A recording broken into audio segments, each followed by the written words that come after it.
at 7:09. All right. So I have to do a roll call already to call the meeting to order? Yes. Okay, I vote aye for that. Christensen? Here. Dugan?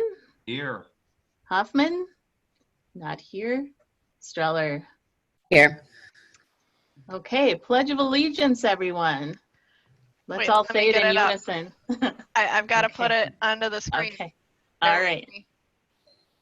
Patience. Ready? Maybe. Okay.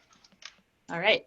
I pledge allegiance to the flag of the United States of America And to and the to the republic republic for which it stands, one nation, under God, Under God, indivisible, with liberty liberty and justice for all. all. All right. So with tonight's agenda of the Parks and Trails Commission meeting of September 17th, do I have any additions to the agenda from anyone? Or amendments? Okay. If not, I will entertain a motion to approve the agenda. I'll make a motion to approve. Okay, a second. I will second. Okay, all those in favor? Aye. Aye. Aye. Okay, the minutes of the June 18th meeting. Any questions or comments on that?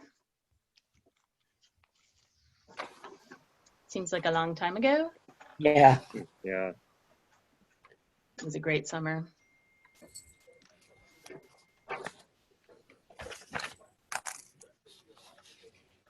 Okay. I will entertain a motion to approve the June 18th meeting minutes.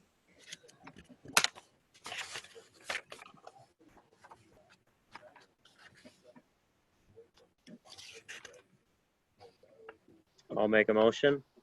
Okay, a second. I second it. All right, roll call. I vote aye. Christensen, Aye. Dugan, Aye. and Streller. Aye.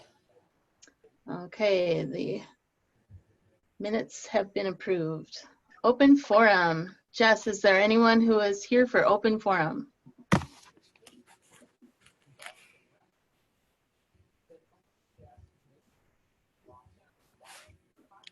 Jessica? She's smiling. I'm muted. There's Oh, not okay. anyone on. There's no one on, okay. All right, we are down to number 6, presentations, and there are no presentations this evening. All right, number 7, unfinished business, Bellwether Open Space Park Planning. And Jessica has a memo to present. Yes, and I'm actually going to wait for just a second. Alicia is joining us right now, and it Okay. looks like she is on. So, all right. Give me just a second. I'm going to share my screen again, but again, bear with me.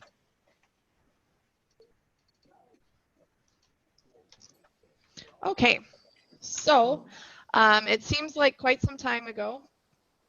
Sharon, can you see it? It's tiny, but that's okay. It will mostly be in accordance with the memo, so you should be good for the most part. So back in February of 2019, staff brought to you guys the discussion about installing the stormwater infrastructure in the trail corridors so that it could go right underneath the trails. And then in June of 2019, some example boardwalks from surrounding communities were shown to you guys, and you expressed an interest in the composite materials just because of the long life, and the cable railings because they seemed less intrusive. And then in September 2020, so just this month, a good majority of you guys went on an adventure into the woods and took a look at where the trail is proposed. So now we are coming to you trying to figure out what you want the next steps to be. At this point, it would be looking like a 2021 project more than likely.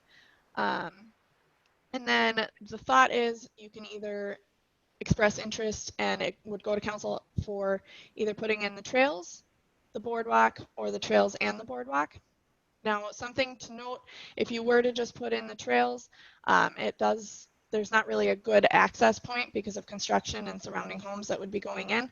So getting to them would be quite a bit of a challenge. That being said, it's recommended that maybe putting in the boardwalk and the trails at the same time would be your best bet, just so that they are accessible.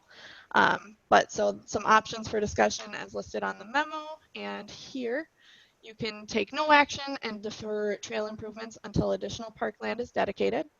Option 2, recommend proceeding with trail development within the park boundaries and defer the boardwalk improvements to a later date.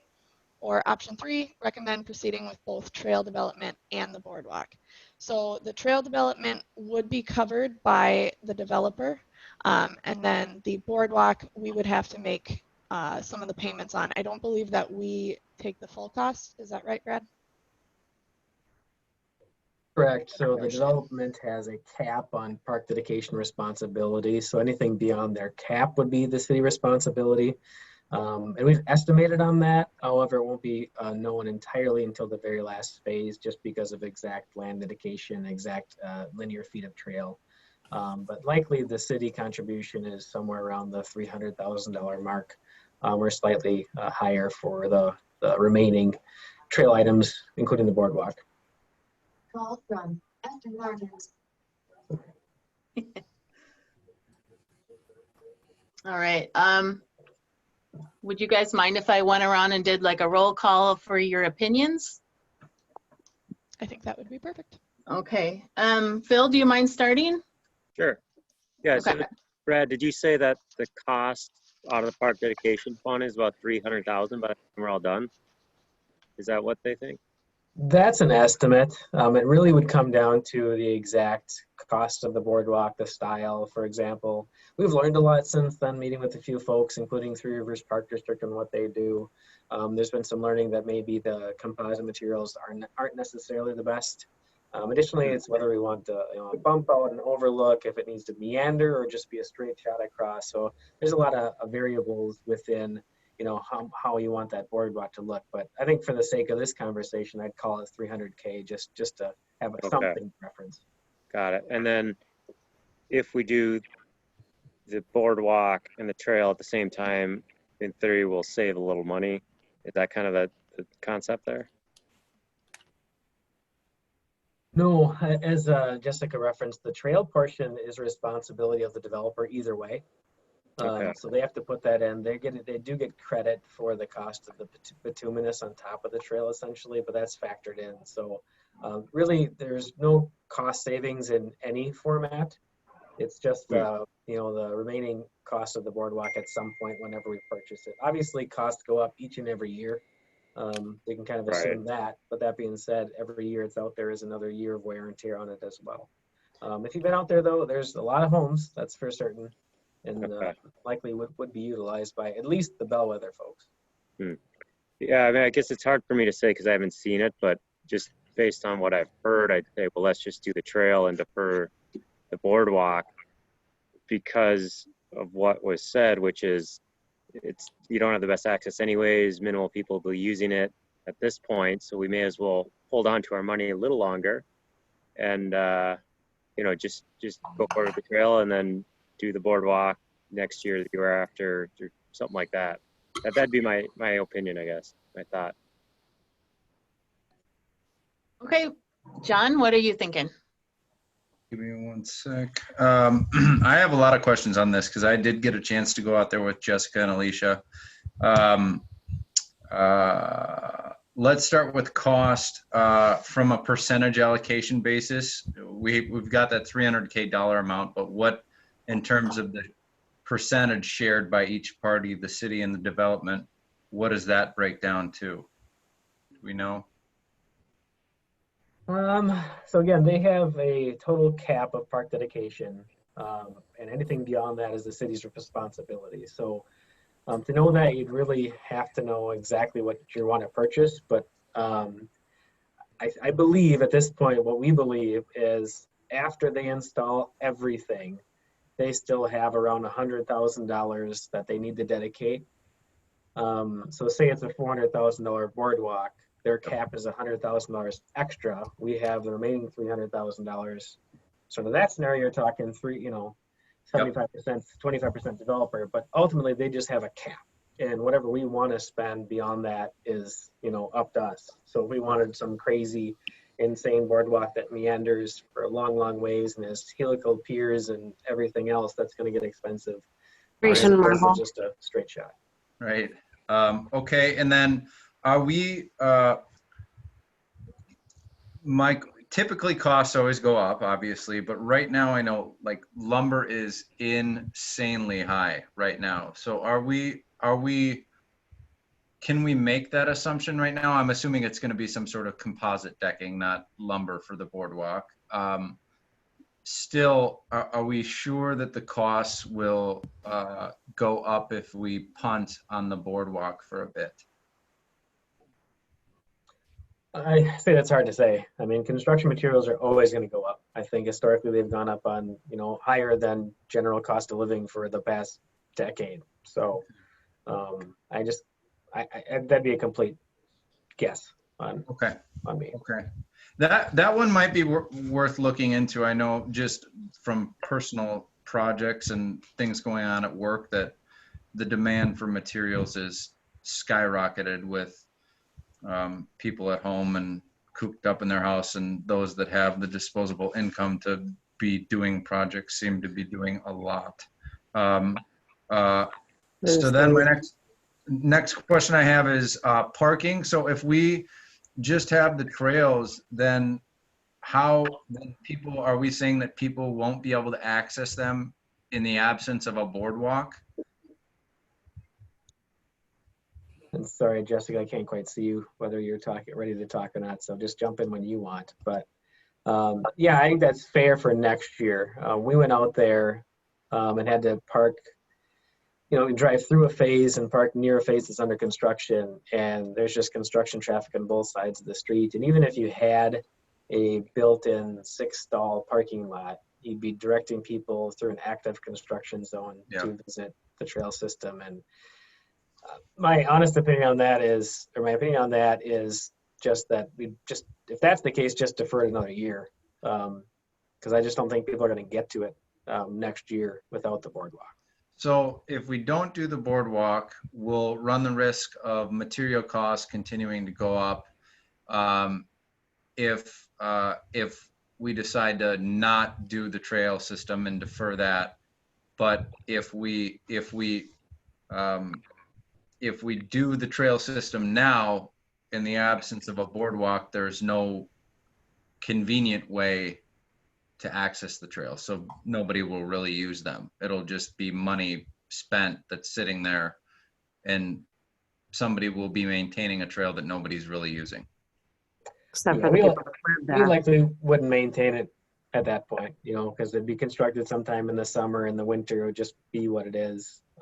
So it'd be probably sitting there for the season. Okay.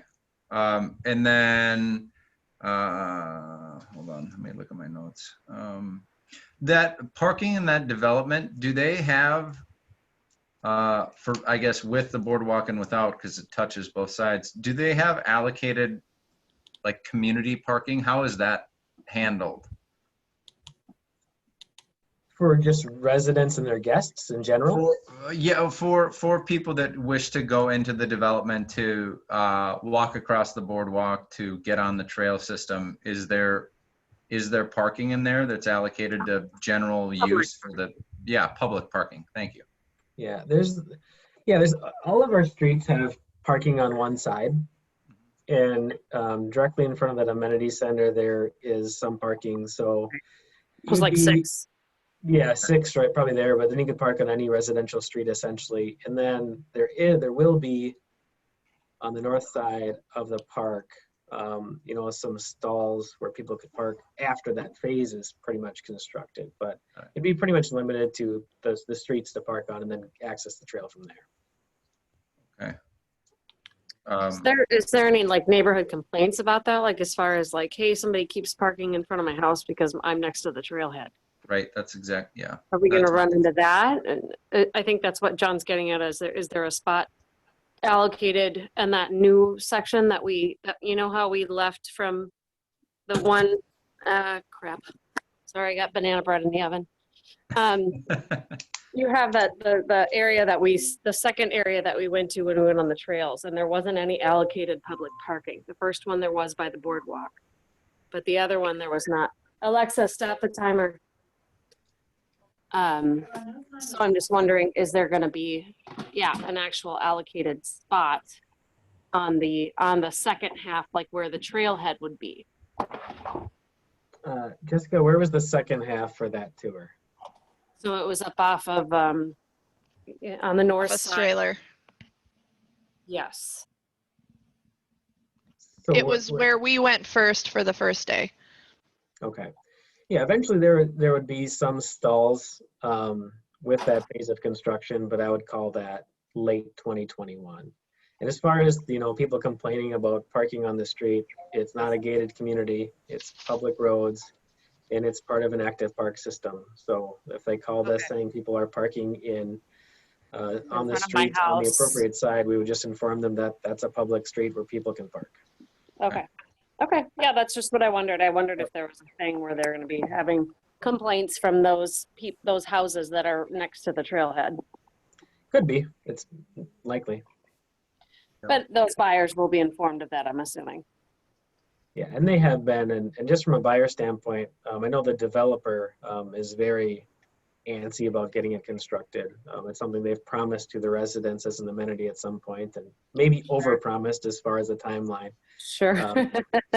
They never do that. Yeah. My vote then would be all or nothing. I mean, if you do it without the boardwalk and it's difficult to access, or straight up you can't access it with trucks moving dirt in and out and construction crews, then it seems like a huge waste to go to work and build everything for no payoff if it can't be enjoyed by the community. I would agree. The other thing I want to ask is, what did Three Rivers say that was negative about composite material?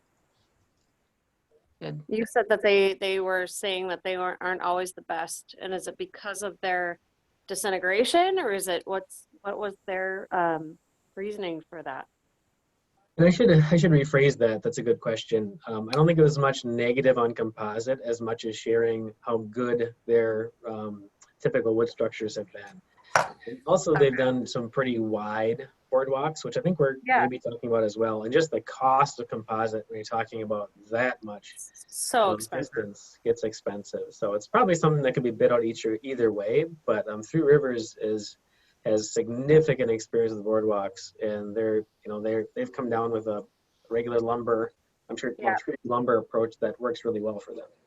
Are they talking green treated or cedar, or what are their recommendations as far as their best lumber boardwalk materials? It's treated. I don't know the details of it though. We can get the specs from them for certain. Sure. We actually go to. Okay. I don't know actually. I assume some sort of green treated stuff. Sure. Okay. Cool. So Alicia, you're thinking both? I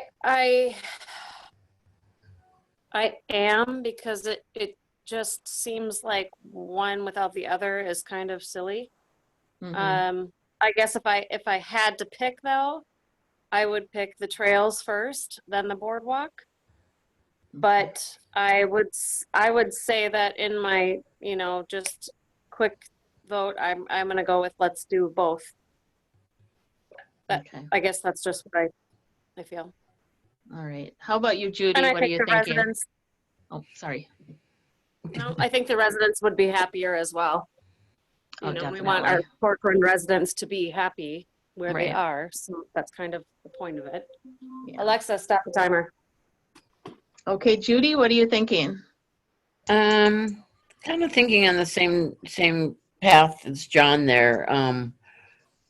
Either we do it all together, or we hold off on whatever it is we've got to, because it is a construction zone up there. It's construction. It's going to be that way for a while yet.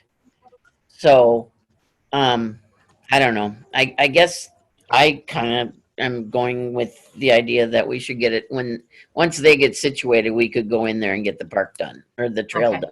Both of them. Yeah. Okay. And I kind of agree that we should do both. Where we were sitting right by their, is it a visitor center or where they have their restaurant and workout area? It was right where the boardwalk is. So it's kind of Yeah. a pivotal area to get access to the trail.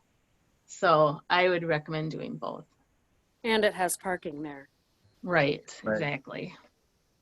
Yeah, without construction as much. So, anyone else have any other comments? Just to add, Chair Meister, too, I know when we were there on the tour that I attended, Sam from Wink Associates talked about, maybe it's best to get this in before the wear course of pavement goes on. And I talked to Right. engineering, and they said the wear course is likely going to go on this fall. So that's not a factor to consider. So there's no rush to get the construction done before the wear course is on. So, Okay. Sorry, Brad, what is wear course? oh, I'm sorry. So right now, in the development in pavement, you have a base course of 2 inches of pavement, and then you have the wear course. And they put the base course down and while the construction is taking place, and then we typically don't allow them to put the wear course on until most of the homes are in as far as construction. So it reduces the wear and tear on our roads before we take them over. So we Gotcha. push that off as long as possible. And to do the boardwalk, they obviously have to do some construction and drive some things in. Which isn't a big deal, but anytime you can push as much construction before the wear course goes on, it just extends the life of the street. Gotcha. Okay. Sorry about that Thank you. the term. No, thank you. I need like, construction for dummies book. So Brad, the time frame is this wouldn't even go into start construction on the boardwalk until after this winter, or am I hearing that wrong? No, you're hearing that correctly. I think the goal for Jessica and I is really to get the sense of where the commission wants to be, and ultimately has to go to the city council as far as spending the park dedication funds. And we've also talked about, there's no rush on this. We'd probably almost likely wait till we see the results of the November election, because if we bring this to the council and say second meeting of October and they say, yeah, go do this, and then 2 months later, the council says, we're not going to spend money on parks, it'd be all for naught. Not that I see that happening, but it'd be something we'd want to get kickstarted probably late this year, early next. And then the design phase is going to take quite a bit too, for developing what the boardwalk's going to look like and feel like. And that probably involve either all or some of the Parks and Trails Commission members to design work before getting construction next year. Awesome. Thank you. All right. Any other comments? Yeah, I was just going to say, I think I misheard the initial information. So if one's not as usable without the other, I'd probably lean towards deferring both until construction is further along. So I think that's probably where I would land on this. And just for the commission too, we as staff are very neutral. We have enough going on. There's tons of park stuff to work on. It really comes down to priorities of where the Parks Commission is at. On top of that, there's, I would say, more than rumor that the 70 or so acres next to Bellwether is potentially under contract, and there might be a request to council to even extend that development, which would then really bring in the rest of that park on the north side and wrap around too. So, which would have some more trails at some point. I know the commission will be getting, and staff, significant pressure from those moving in to get this project done. And as long as the commission's firm on where it wants to be and the council doesn't feel differently, I'm just fine with that. It's going to be a really big boardwalk. What's the completion date on that area that Jessica, that we went to at the second stop, where all the construction's going on? Do we have any idea when that area will be finished out in terms of the houses being built, road being down? Brad, I'm going to defer to you on that one. Which area is that? I wasn't on that tour. So office trailer, where the most of the, or Steve? Stieg, that See, I one. was gonna say, you guys are Heather has one. Ooh, close to us. I can get to Jody. Dude. Wildflower and City Park. Those are my two spots, and City Hall. I would say the location off of Stieg, south of there, by the end of next year is going to look like the stuff, the driving to on the way there right now. So at the end of next year, it's going to be a war zone of construction equipment, which will be in probably pretty good shape by summer of 2022. So I think that's where, again, if it's next year, it'd be accessing off of the amenity center. And there's got to be, what, 50 homes there at least. already? At least, Yeah. yeah, exactly. So, I mean, you're talking about times 3 or 2 people a home, there's 100+ people there ready to use the trails already. So it wouldn't go unused. Right. So if you proceeded with both the boardwalk and the trail development, you'd be out that other entrance into the trail system for a year, essentially, around a year. From a, I think we'd probably allow access. There would be access. We wouldn't want to advertise it though, because it would be through a construction zone. So I think Right. practically, yes. Okay.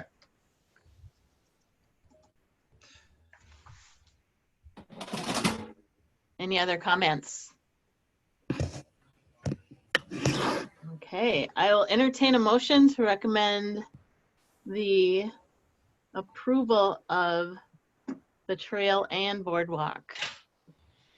in Belleville. I will make a motion to approve the development of the trail and the boardwalk. Second Okay. that motion. All right. Can Mayor Meister, can I clarify that? Yes. So what I'm hearing, and this is a recommendation of the council, so the motion and second is to recommend proceeding forward with the development of both the trail and the boardwalk now, essentially next year, versus deferring, correct? Correct. Yep, thank you. Okay. Are you good? Yep. All right, roll call vote. I vote aye. Christensen, Aye. Dugan, Aye. Hoffman, Aye. Streller. Aye.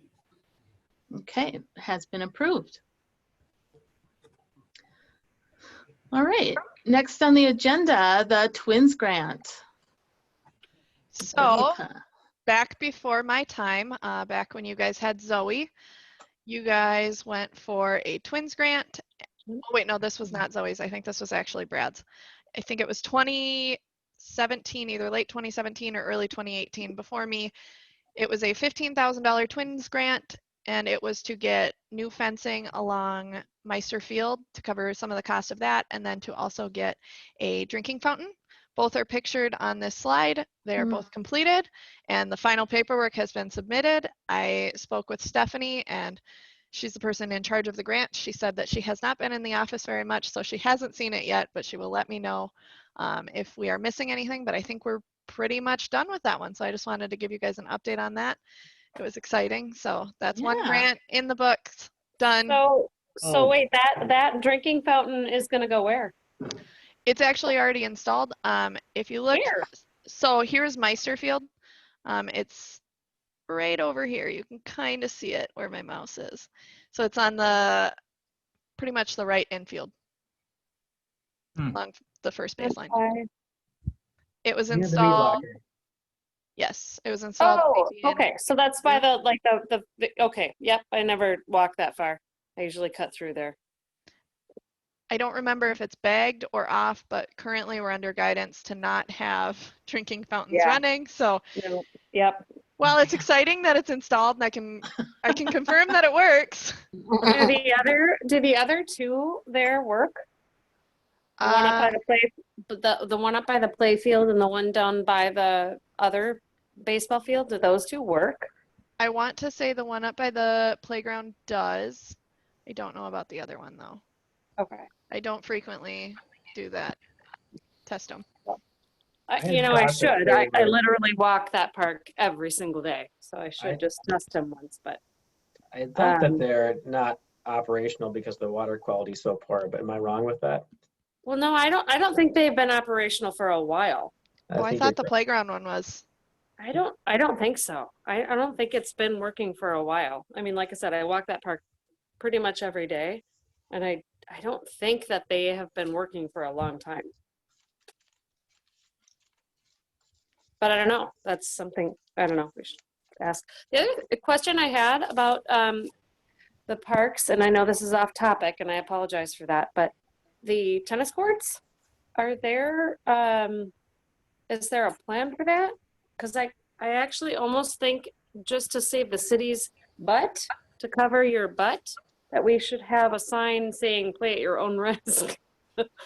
Because the cracks in the tennis courts, I mean, I play with my son there, and the cracks in the tennis courts are so bad that literally you could break an ankle. And so I just worry about somebody suing the city because there's no sign saying, you know, I mean, it's literally just an open tennis court and you can go play there.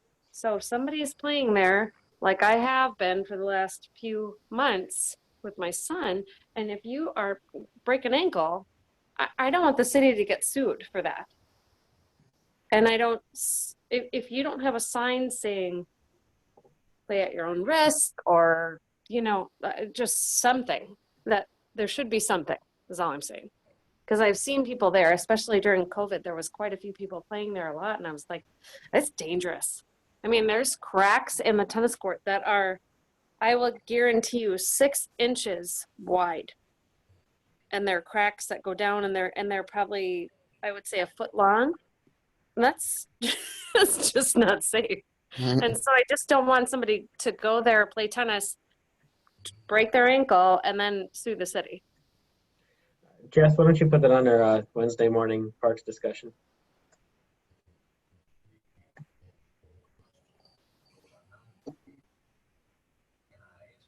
Okay.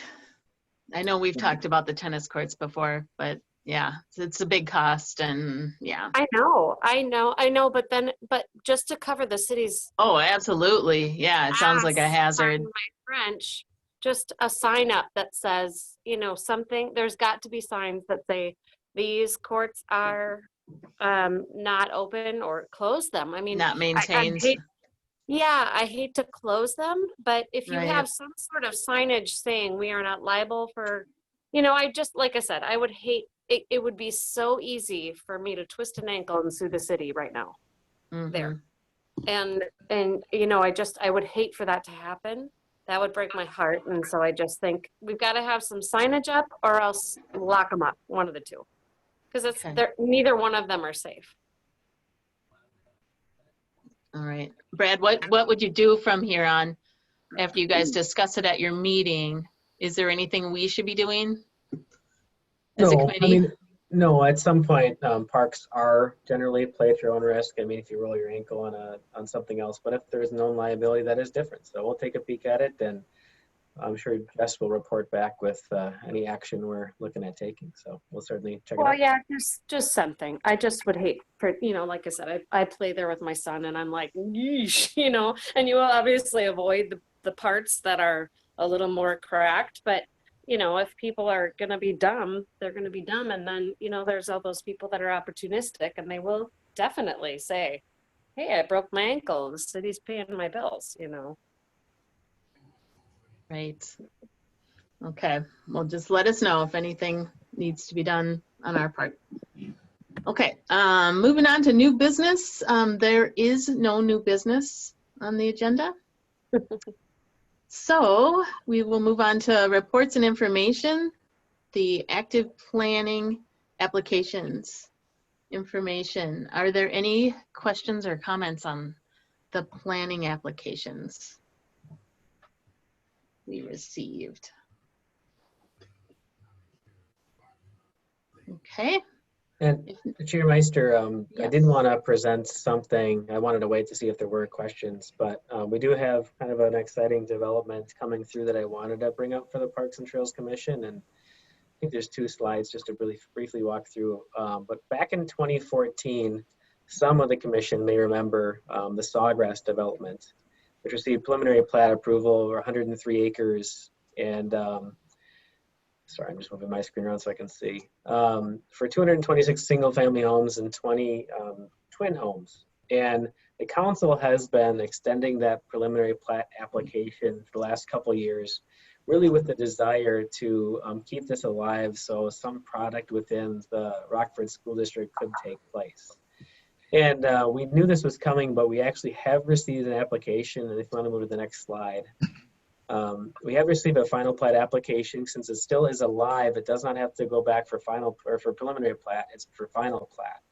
And it's for the first phase of 89 lots. It has changed. So overall, that northwesterly portion has been carved off. So that's no longer in it. So it's a little smaller, 91 acres. But now it's proposed as a mixture, 177 single family homes, 22 twin homes, and 58 townhomes. And a mixture of those would be in the first edition. And this will not go to the Parks and Trails Commission, essentially because it is exactly what was proposed previously from a Parks and Trails perspective. So it still has retaining of the significant trees. It has the same trail meander through it. The access point as a priority to City Park. So it essentially matches everything. The only change is a little bit of the product type, but other than that, it's substantially similar. So I just wanted to bring that up. We're originally going to go to Planning Commission and Council in October. We've been working with the applicant. There's a few outstanding items that we just don't want to rush to, so it's probably going to go to November instead. But again, happy for anyone to comment to the council as it goes through the process. Again, not going through the Parks and Trails Commission because it's coming through as recommended by the Parks and Trails Commission at that time, and he really can't make any changes at this point. But happy to answer any questions. It's somewhat exciting, I think, to have some single-family homes in the Rockford School District. We've seen some renderings of what the homes would look like. I think they're really nice. They're probably a lot more affordable than the Lennar or Wayzata School District homes. And it'd be a different home product, especially with the twin homes and townhomes too for Corcoran. So again, happy to answer any questions, but we just wanted to share that with you as it's a pretty significant change. Ed, did you say more trees would be preserved with this plan, or the No, same? No, it'd be roughly the same, but is the same, there is a significant initiative from the Parks and Trails Commission at that point to retain as many trees as possible, especially on the eastern side. And that remains with the plan as we're reviewing it today. Well, and Greg really did a pretty darn good job of already clearing out almost everything in that area. When he went and cleared out that last time, he cleared out quite a bit. Well, no, he did. I mean, and it seems like a lot, but it seems like a lot of homes in that small area. But yeah, what's the price range on those? I don't have that information yet. Okay. Yeah, you just said that they were more reasonable than Lennar or Wayzata. Yeah, So I've had verbals, but I don't trust anything until it's in writing. So yeah, I would agree with that. Ravinia came in and said they'd be in the low 400s. So, and that's obviously cheapers. Okay, so not really affordable. That was the Lennar stuff back in the day, and those went from the low 400s to about the 6s pretty quickly. So similar with Bass Lake Crossing, they said those were going to be in the 2s, and they're mostly in the 4s. So we'll see what they actually come in. I know it's going to be less because of the Rockford School District, and the land is a lot less expensive too. So we shall see. Hopefully. Okay. So you said that northwesterly little corner was carved off. Correct. So there's that exception piece, and that was always a tough challenge to go on the north and west of that. So essentially everything north and west of that exception piece is not proposed at this point. Okay. And then the trail that you guys have going through that, is that something that's going to be that would be a paved trail or a gravel trail or? That would be a paved, the typical 8-foot wide bituminous trail, everything off-road. On the streets would be the typical concrete sidewalk. That's the red. The Right, yellow right. and then the blue, also an entrance, would be that 8-foot wide bituminous trail. And this potentially also could be part of that Diamond Lake Regional Trail Corridor. Yeah, which would be great. So with that case, they do a 10-foot, but we always require a 20-foot wide easement, so we can do either 8 or 10, and it doesn't make a difference that way. Okay. Yeah. Okay. Thank you. And I'm glad it's not called sawgrass anymore. That's painful. It's painful stuff. All right. Recreational coordinator update from Jessica. I have to get used to unmuting myself and muting myself. I know. So since the last meeting, I did end up canceling fall baseball due to the issues with social distancing, disinfecting, and gathering sizes.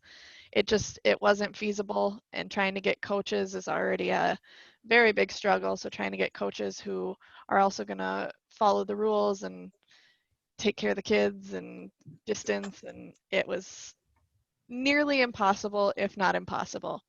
Additionally, Corcoran Country Days, I did attend the monthly meetings, so I was there when they were planning some of the movie and fireworks, but mostly similar to the June meeting, my tasks have included emergency operations more than anything else. So lots of meetings. I did submit a FEMA reimbursement application, so fingers crossed that we get that back. I think it was for $46,000, something like that, but we would essentially get 75% back. So that was a big one. Otherwise, we're working on CARES Act right now to try and get additional money back, and that's kind of the big part there. Otherwise, your guys' packets per usual. Minnesota Park or Recreation and Park Association meetings. I am helping present at the conference next week, so that's exciting. Second year in a row, so fingers crossed that I don't butcher it. Overseeing the city Facebook and Twitter accounts, and I did end up canceling soccer as well due to the same reasons as fall baseball. Any questions I can help answer as far as that's concerned? My kids cannot wait until soccer is on again. It breaks my heart if that's any consolation. Who are those amazing people that came and like fogged the land before the movie for Corcoran Country Days? MMCD maybe? No, I'm just kidding. It was us. Oh, well then you guys. Yeah, I have no idea. Sorry, I couldn't help it. It was funny because Kirsten was like, "Oh, we called the skeeter meters and they didn't call us back." And Eric's like, "Well, I got a fogger. We can just come do it quick."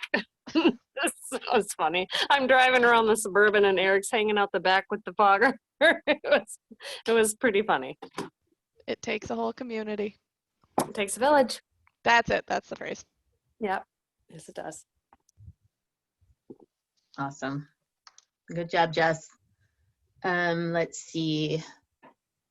Active Living COVID-19 Response Mini Grant. So this is also me. It won't go back. So this actually, I don't think you guys knew anything about this. We applied for a grant. It was a very fast-paced grant. It was you need to apply and then we'll get back to you in 2 weeks and we'll let you know if you get any of the money.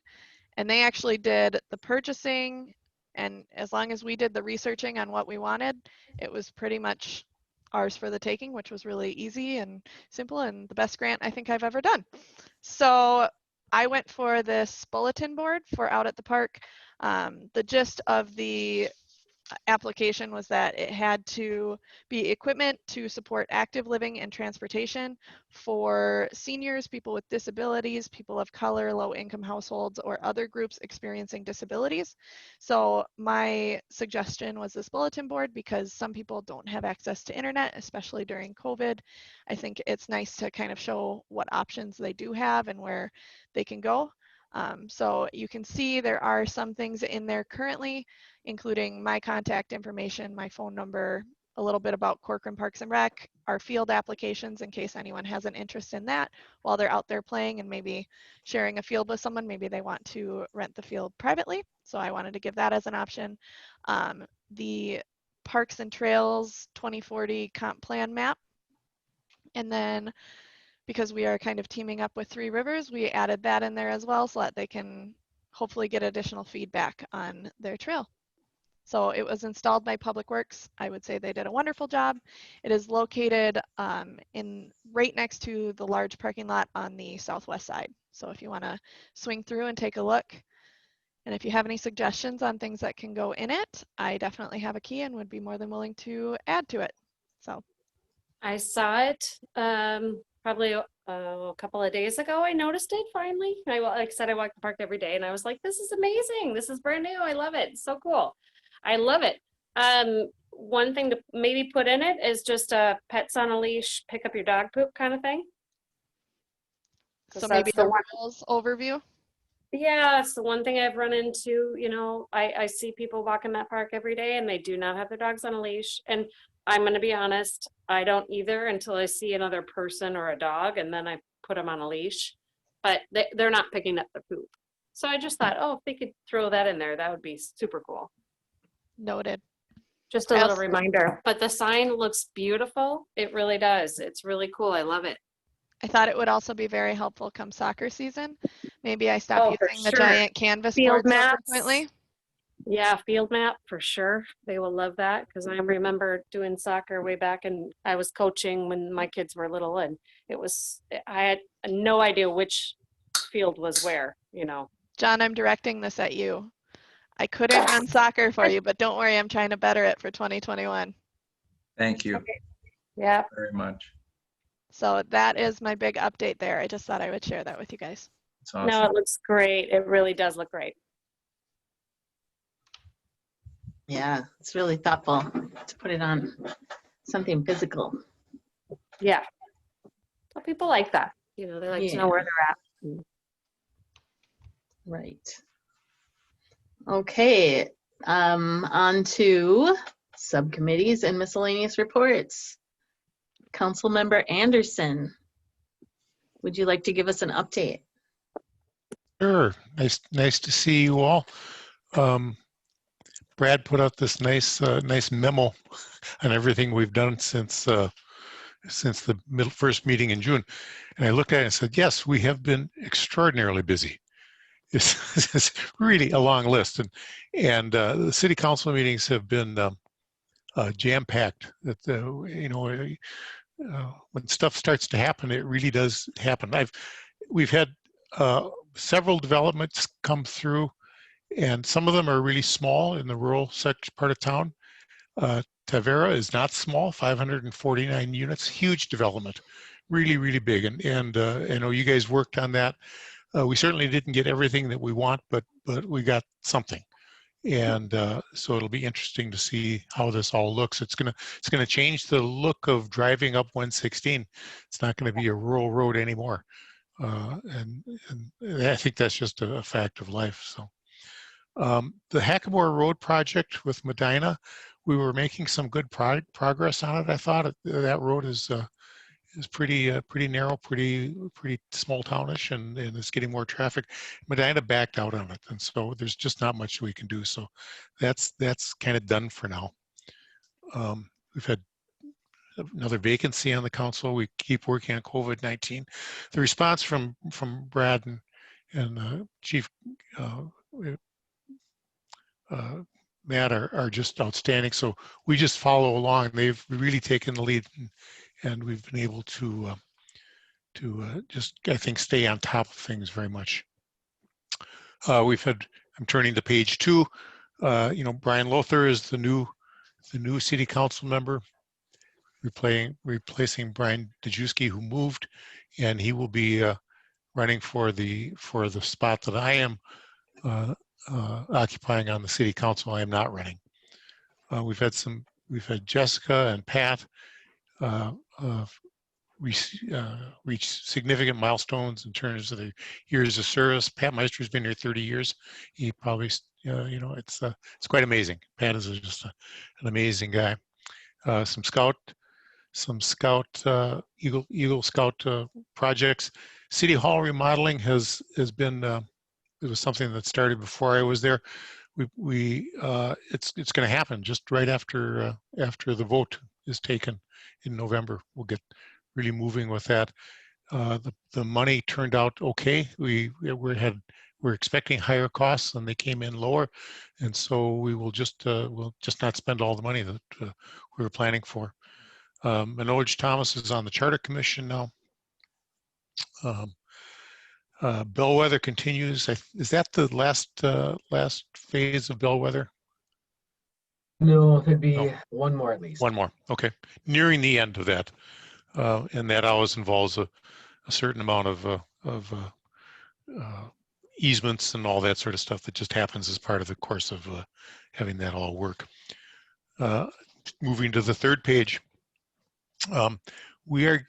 Corcoran is going to have its own well and water tower someday while I'm alive. It is moving along. The test well has been drilled. The test well has been drilled. The results were good, and so we're getting phased to do a new production well.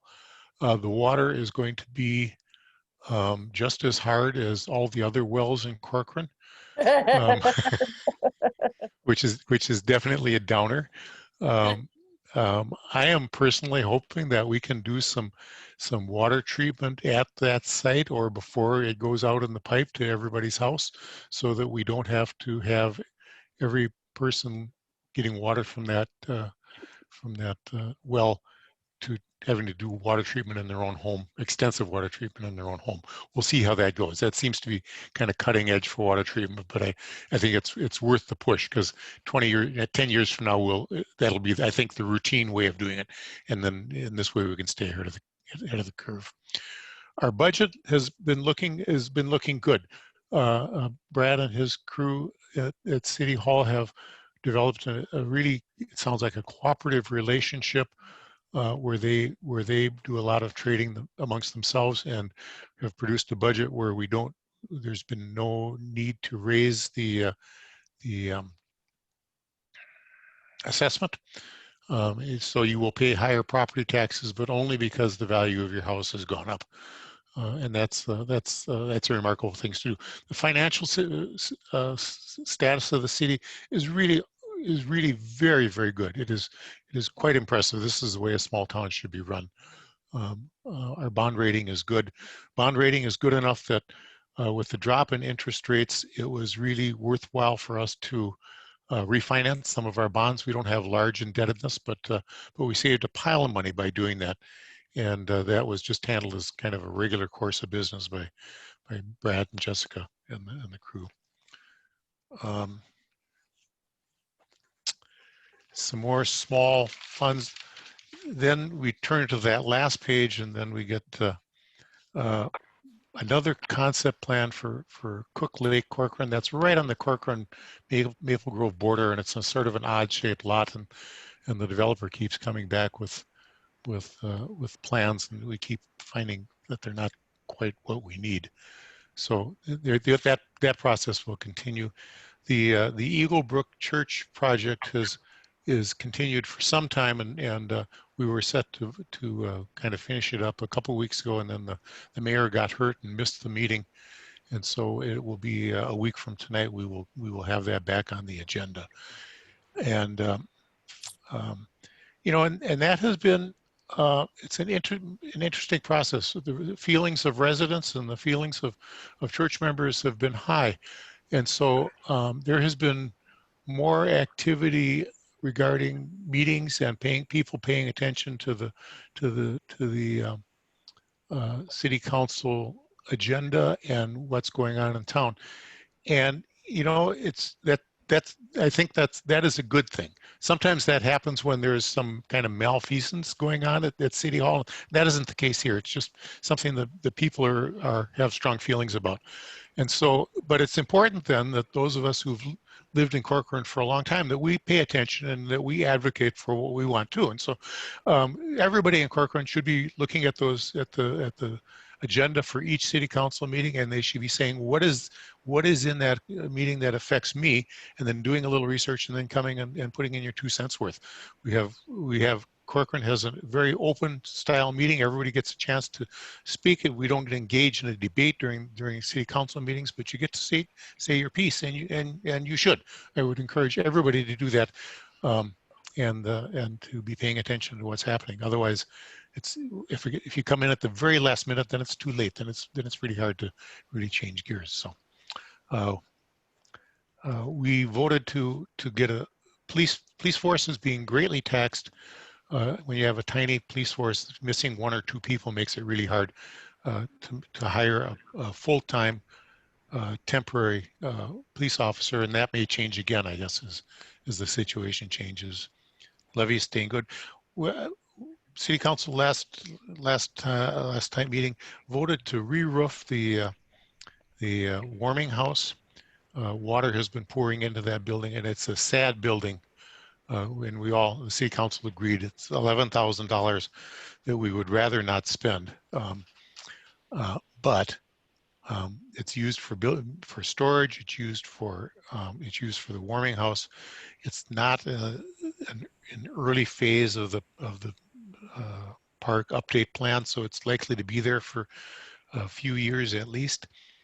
And but everybody who's been it says the inside of that building is disgusting, and that's pretty true. And so I think that it would be an opportunity probably for some community service to do a thorough housekeeping, paint up, fix up kind of thing, just to make it has no charm, but to make it look like you really would feel welcome to be in there.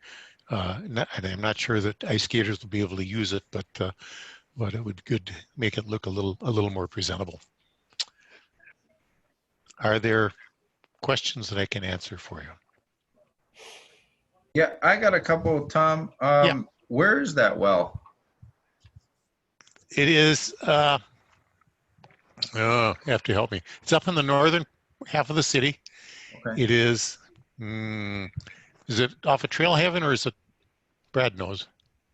Yeah, so it's north, it's off of 116. 116. East of 116, north of 30, kind of across from Hope Church area there, not perfectly there. But we have a purchase agreement to purchase at least 3 acres at that point for would be well and treatment, and we'd likely site the water tower someplace else. But that's for northeastern Corcoran. We have a contract with Maple Grove to buy quite a bit of water for southeast, but extreme limited access to northeast. And Maple Grove is not allowing any additional connections. So it really is either we provide our own service or nothing happens in that area. So at some point we'll have to provide it. So for that, okay, got it. Thank you. Yep, sure. What else?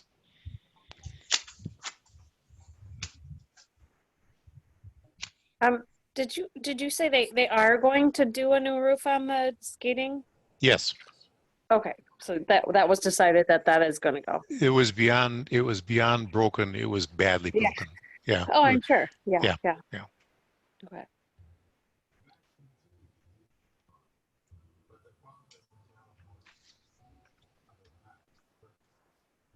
Okay, anyone else have any questions for Tom? Nope. Okay, so Thank you, Brad, for writing that up for me. It's much better than I would have done myself. all right, good job, Tom. The garden club report. Tom, if you want to chime in on this. Sure, but you lead it. That's fine. Well, we had some donated money, correct, in the budget for the memorial garden, and Tom had some trees removed from the garden that were inappropriately placed. So we have a blank slate to work with. And what happened is I visited the Grove Nursery on County Road 30 and Trailhaven and asked if Corcoran had an account with them, and we do. So I called up Tom to see if he was available, and we put a list together of some pretty awesome plants that we're gonna put in on this Saturday at the Memorial Garden. And I sent Jessica the list of plants for you guys to look at. Let's see. There it is. So I cannot see it. It's tiny, but Tom's a bona fide gardener. I mean, he knows what goes with what. Horticulturist. Yes. So I think we put together a pretty good list, a pretty diverse list of plants. Let's see. Anything you want to add, Tom? No, just that when the gazebo was put in and the garden was built, there were some small spruce trees there, and that was that was 10 years ago, and they just had gotten so big, they just were dominating the garden, so they really did need to come out. And we did some checking around with some of the local garden centers about having somebody come in and do it. And it would have taken all the money in the garden fund, and they weren't really interested in it because it was too small. And so Did you check with Held's nursery? Held companies? No, we did not. Well, they're a local company. They probably would have done it for free. Well, they might have. Well, could be. Yeah. Anyway, yeah. And it didn't need major landscaping. It's all there. And now that the trees are gone, we do have some good space to work in, and these plants at a retail level would have been 3 times the cost. So it's quite the bargain. And I thought the plants were beautiful. This time of year, a lot of times the plants are pretty shop worn, and that is not the case here. We would call this a country garden. It is a sort of a general purpose, stuff blooming all the time. Bees like it, birds like it, people like it. It blooms. It's relatively easy to take care of. There's no such thing as a no maintenance garden, but this stuff is all about as low maintenance as you can get. So I think it will be a pretty successful project. That's fabulous. Just an FYI, I'd be happy to help. You're gonna do it tomorrow. You're gonna do it Saturday morning. Saturday morning, 10 to 12. I'd be happy to help. Yay. And B, if you ever need plants in the future, Held's Nursery, they're good friends of ours. Yeah. Well, they're not good friends of ours, but we've known them for a long time. And he always gives me really the cost for his plants. Is that on County Road 50? Yeah. That farm there with the apple trees? Yes. Oh, they have a nursery? I didn't even know that. Yes, they have a nursery. They have apple trees, pumpkins, everything you can Okay. possibly dream of. They have wood jewelry. I mean, they have everything on the face of the planet. And so if you Okay. ever need plants or trees or anything, just please let me know, because they're super community people. When we were in school, their kids started out in Maple Grove. We met them because my son played Osseo Maple Grove football. And their kids at that time were going to Maple Grove, and then they transferred their kids back to Rockford. And they are really the nicest people. They really are. They have such good hearts, and they want to help, and they would love to help. So, when you have gardening or planting things, please just come. Absolutely. That is very good news. We will have there's an additional project at some point. We're going to do probably some sort of rain garden over by City Hall. And so that's a little bigger engineering project, but man, plant materials could certainly come from Held's. Yeah, that'd be great. Yeah, well, and they do everything too. They do some of that work too. Okay. Oh Yeah. yeah, they do Okay. great work. My son worked for them for years. They do wonderful things. So just throw that out there at least. Again, at least throw it out there and compare costs anyway. We'll put them on the list. Yeah. Yeah. All right. So we don't need a motion or anything like that, do we, Brad? No, I think just Informational. informing the Parks and Trails Commission what's going on as the gatekeeper of those funds. I think that's appropriate. So we'll note it in the minutes and we'll go from there. Awesome. Okay. Park dedication fund. Any questions or comments on that? No. Okay. Can I just make a comment on that? Absolutely. Just by way of review, when developments happen, the city either gets some parkland or it gets some money, and sometimes we get some of each.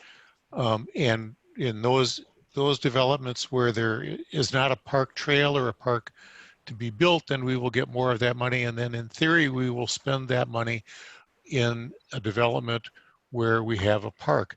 So we need to always look at the park fund kind of globally. Each individual project does not even out. Some areas get more parks because we got the land from them, and then we have to spend our park fund down. Other developments, we put more money in. And so the goal is just when Corcoran is fully developed, that we have our full park system in, and that we have no money left in the Parks and Trails Fund, because Parks and Trails money can only be used for new construction. This does not do maintenance or rebuilding or anything like that. It's just for new parks and trails. Good to know. Okay.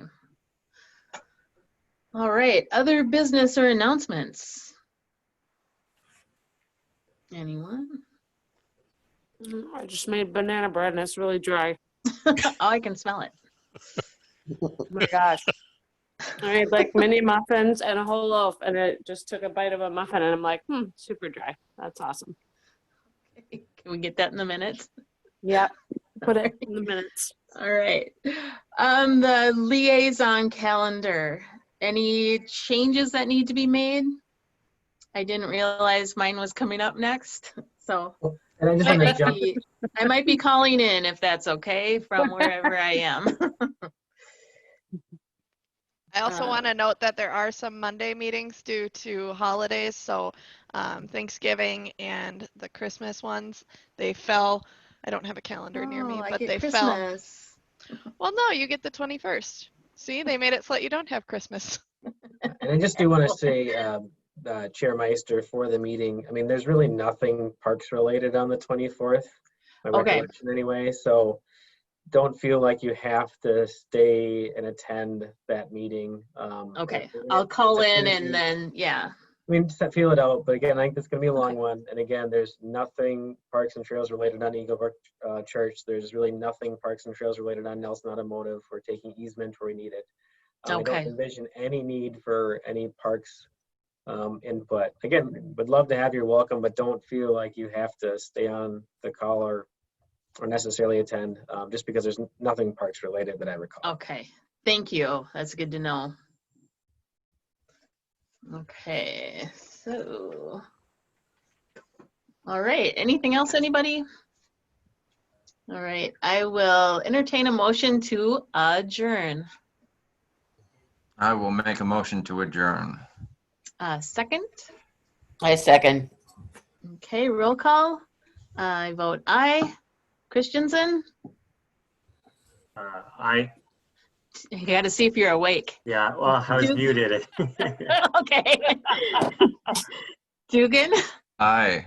Hoffman, Bye. and Streller. Aye. Okay, time adjourned, 8:17. Good night, everyone. Thank you. Thanks, all. Aye. Good to see you all. Have